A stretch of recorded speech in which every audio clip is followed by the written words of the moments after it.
Hello, good afternoon, Good Kim and afternoon. Heather. Hi. Hi. Hello, everyone. I am Jin Yao, a biomedical researcher and a health coach.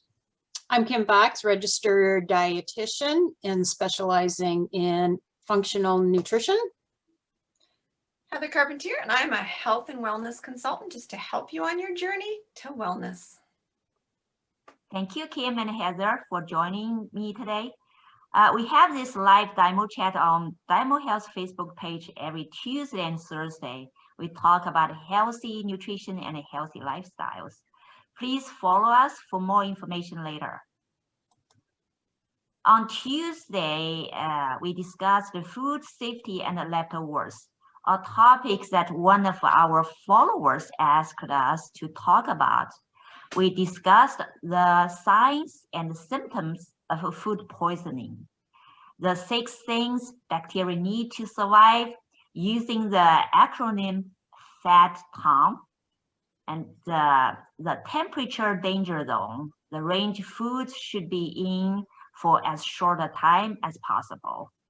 We also talked the top foods that can make one more susceptible for food poisoning. We talked the safest way to store frozen food and how long to safely keep leftovers for. If you are interested in knowing the answers to any of these topics, please go to the Dymo Chat Facebook site and listen to the recording. As Kim was certified as a food manager for over 10 years, she has much experience in food safety and sanitation and is going to tell us the 4 steps to keep food safe for you and your family. Thanks, Jean. And one of the things that you and your audience probably don't know about me is that many years ago, I was an intern for Hennepin County Environmental Health. And I did that for about a year before becoming a dietitian. And that was great hands-on experience for me because I could go into restaurants with the inspectors and I would learn where to look for some of the food safety and sanitation hazards. And that experience has been invaluable for me. And probably as a result, I'm pretty anal about how I keep things much of the time pretty safe and sanitary in my own home.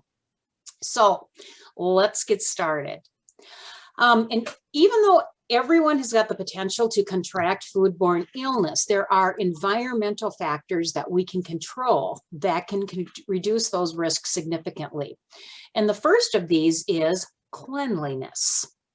Now, poor personal hygiene is one of the ways that we can increase that risk of foodborne illness. And you may be thinking to yourself, hey, come on, I'm a pretty clean person. And you probably are. But oftentimes it's those simple things that we take for granted or we really don't think about that can be some of the ways that we can actually maybe make our loved ones ill. It could be, for instance, using the same spoon to taste something over and over again when you really are ill, but you aren't showing the symptoms of it. It could be touching foods and after you've just used the phone, which contains a lot of bacteria. Or it could be using your hands and you've got an unbandaged cut or sore, or maybe something even as simple as an open hangnail. So these are the 4 keys to cleanliness. That's the first part of the 4 steps we are going to be talking about today. And so basically we're going to be looking at the washing of hands, produce, our utensils, and then our surfaces. So that first key in cleanliness is washing hands often. And I know you're probably sick of hearing this. That's all we talked about basically in the past year with everything that's been going on. But I've done many experiments and trainings in hand washing in a lot of the facilities that I consult for. And one of the things that we would do is use a black light to see where there could be hidden sources of bacteria after people wash their hands. And the biggest places where we would see this potential bacteria lurking by showing of the black light would be in between the fingers and on people's wrists and in their nail beds. So one thing, for example, is that I always wash my hands before I unload the dishwasher. Because in my opinion, I don't always remember the last place where my hands have been. So clean hands means clean dishes. So here are the steps for proper hand washing. And hand washing is extremely important as a defense against food safety measures because it can really eliminate almost half of all foodborne illness cases. Now, oftentimes, and I don't know if you do this either, but as I'm washing my hands, I might see how somebody else is washing their hands. And oftentimes I see people, they put the soap on, they go rub, rinse, and off they go. This is not proper hand washing. And so the primary function of soap is to allow you to remove the pathogens from your hands. And you're not going to make lather without putting water on. So you need to wet your hands first before you put the soap on. It's also important to wash all the way up your hands, again, because that's where the bacteria is going to lurk. You also want to then be rinsing your hands underneath that water and downward, because that's how that bacteria then is going to fall off your hands and down into the sink. Now, 20 seconds for scrubbing might seem like it's a long time, but if you sing the ABC song or Twinkle, Twinkle, Little Star all the way through, that's roughly about 20 seconds. Okay, So, that's good to know. I feel like 20 seconds is pretty long for most of people. Yeah, but so Jean, if you want to sing, either out loud or in your head, that's entirely up to you, okay? Okay, got it. So, and then the final part is after you've got your hands all clean, you don't want to recontaminate them. So that's why it's always important to make sure that you are using a clean towel, a paper towel, a hand dryer, some of those types of things. Now, a lot of times people are using hand sanitizer in lieu of or instead of washing their hands. And that is not the way that it should also be utilized. That hand sanitizer is not going to be as effective on dirty hands. But yet, if that's all that you have, it's going to be better than nothing. Also, if you ever have a cut or a sore or anything on your hand, you want to make sure that you have a bandage over that, and then ideally try to wear a disposable glove over that. And then that will be a way that you can keep that food preparation safe. So please, any of you that are listening, please let us know, drop us a note or in the chat if you have been properly washing your hands, or if you learned some new tips on how to wash your hands properly today. So the next steps in cleanliness is, again, and we talked about this last time, the importance of keeping that produce clean, whether before we're cooking, whether we're cutting it, whether we're eating it. And the best way, again, to use that is just with water and a scrub brush, or again, with a produce cleaner. And I did give a recipe for that on our Tuesday call. Clean those surfaces as you go, because if your surfaces and tools aren't clean, they can spread germs just as easily as your hands. And again, all you need is hot water and soap. And the smell of a damp, stinky dish rag is telling you that bacteria is lurking nearby. So try to change out those dish towels, your dishcloths quite frequently. And actually, I have a totally different towel that we use just for hand wiping. We have another towel that I might use for dish drying. And oftentimes I might resort to paper towels in between, either to dry up my hands, to clean up a spill, whatever. What do you tend to do, Jean or Heather? I do the same thing as far as the, we have a separate dish towel and a separate hand towel, and our dishcloth and our drying cloth are washed or changed every day. It's just an automatic now. I just have a ton of them and it's super easy. I never get that smell. Yeah, I try to do the same. Good. All right, let's move on to the second of the 4 steps, which is separate. And so the goal of separating both our food and our utensils is to prevent cross-contamination. And cross-contamination is when bacteria or a microorganism, or maybe even a chemical or a toxin, is unintentionally transferred from one substance to another and can thus produce a harmful effect. So an example might be, say, in this case here, if you've got maybe a meat juices that splatter on the lettuce or the cabbage or some of those other vegetables. The problem with that is we're not going to be cooking those things. So hence that bacteria is not going to die. Another thing is that if we are using the same cutting board or the same knife, and we are using those things to first cut that knife and use that cutting board, and then are using that again on those vegetables. So it's important to keep your raw meats separate from your cooked meats, and those things separate from your produce, and so on and so forth. And so oftentimes is that people will purchase different colored cutting boards and designate those.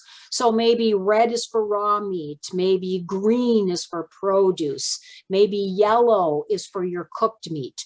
So that's a great way to try to keep those different tools separate. I have different colored cutting boards, but in all honesty, I'm not using it in that regard. I should, but how about you? Any of you have used separate cutting boards or color coded? I have separate. They're not color coded though. Yeah, okay. Yeah, I have separate several boards for the cutter. Yeah.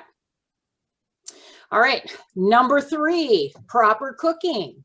So undercooking, keeping food too long at inappropriate temperatures, not reheating foods properly, are all ways that can, again, increase that risk of foodborne illness.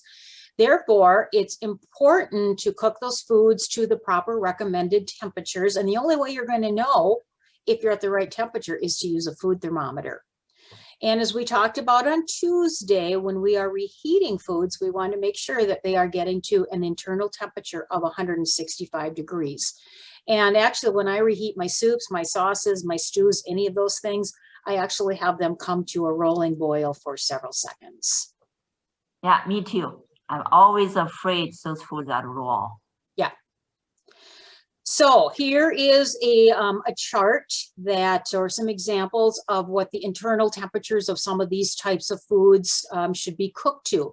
Again, not an all-inclusive list. If you would like more information for the safe internal temperatures of what these foods should be, particularly your meats, you can download a safe minimum cooking temperature chart by going to www.foodsafety.gov. And again, I do have that listed in the references at the end. And then our 4th step is proper chilling. Okay, truth be told, this is a picture that I took several months ago showing how I was quick cooling my soup, which I posted on Facebook. I received several comments that I was not the only person to do this method of cooling. But before you decide that you are someday going to try this method, I want you to know that I have yet to see this as an approved method of cooling from the regulators that be in food safety. And secondly, I want you to know that I was also monitoring the temperature of my soup very, very closely. And so after an hour when I checked on it, it was less than 40 degrees. So question I want to pose to our audience. Does refrigeration kill bacteria? True or false? So again, please feel free to write that down. Let us know if you think the answer is true or false. Jean, what do you think the answer is? Well, I think it's false. It's not right because, I have experience doing experiments before, and I store the bacteria in the refrigerators and also the freezers. So lots of bacteria could, get life when you resolve the stock. So, Yeah. well, I have known this before. Okay, well, let's see if you are right. Okay. Yes, you are. Oh, great. Yeah. So I guess your research paid off. It was truthful. Yeah. So again, and sometimes people think, yeah, well, it must. Isn't that why we're supposed to refrigerate things? And isn't that why we can keep it longer? Well, yes, but it's not killing the bacteria. It is only slowing down its growth. And as you said, the same is true with freezing. And so again, as we discussed on Tuesday, cold foods need to be kept at a temperature of 40 degrees or less in order to keep that bacteria slowly growing. Now, ideally, you want to be refrigerating your foods within 2 hours of purchase, and that should be reduced as the weather gets hotter to less than 1 hour. So if you know you're going to be out longer than an hour, but in these when as the temperature gets warmer, you might want to consider keeping a cooler with cold packs. So then you can keep your food within a better temperature and keep it safe. And remember that if you are ever considering, should I eat this? Shouldn't I eat it? Is it safe? It's better to be safe than sorry. So if in doubt, throw it out. Yeah. Yeah, that's right. That's right. Because sometimes it's really hard to say those foods, the bacteria numbers, how many bacteria numbers in the food. So if you are not really sure, just throw it away. Otherwise, really get the risk to get contamination or to get vomiting or those kind of symptoms. Mm-hmm. And the thing is, you don't always know. It may not look bad. It may not smell bad. It may not taste bad. That doesn't mean that it's still safe to eat. Yeah. So to review, the 4 steps for keeping you and your family safe are cleanliness, separating potential cross-contamination sources, cooking, and then chilling properly. Now, if you consistently follow these 4 processes when in the kitchen, you will greatly reduce the likelihood of you and your family having to deal with foodborne illness, at least something related to that you may have possibly done that occurred at home. I can't guarantee that for when you're eating elsewhere. Yeah, thank you, Kim. So again, here are the references I used. And again, if you're looking for more information, charts, those types of things, that foodsafety.gov is an excellent resource. So Jean, what about next time? Yeah, next time, please join us. We will talk about challenges with weight control. So until then, thanks for joining us. Have a good day. Bye. Bye. Bye. Bye.